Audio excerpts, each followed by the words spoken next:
जेवताना तोंडी लावणीसाठी आज आपण मिरचीचा ठेचा बनवणार आहे. 15-20 मिरच्या घेतल्या, एक छोटी वाटी शेंगदाणे घेतलेत आणि 15-20 लसूण पाकळ्या घेतल्या. तव्यावर थोडंसं तेल घातले. आता हे आपल्याला छान भाजून घ्यायचे.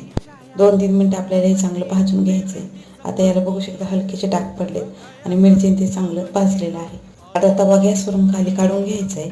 त्यावरच आपण थोडंसं मीठ घालणार आहे आणि आता आपल्याला हे सगळं ठेचून घ्यायचं आहे. तिथे मी तांब्यानेच असं ठेचून घेणार आहे. छान असं रगडून ठेचून घ्यायचं आपल्याला. अगदी 2 ते 3 मिनिटातच आपला हा ठेचा बनून तयार होतो. जेवताना तोंडी लावण्यासाठी तुम्ही हा ठेचा बनवू शकता. बाजरीच्या भाकरीबरोबर खायला तर खूपच छान लागतं. त्यामध्येच थोडीशी कोथिंबीर घालूया आणि पुन्हा चांगले मिक्स करून घेऊया. आपला झणझणीत असा ठेचा बनवून तयार झालेला आहे. आता प्लेटमध्ये काढून घेऊया. तुम्ही सुद्धा असा झणझणीत मिरचीचा ठेचा एकदा नक्की करून बघा. आवडला असेल तर लाईक करा, शेअर करा आणि चॅनलला सबस्क्राईब करायला विसरू नका.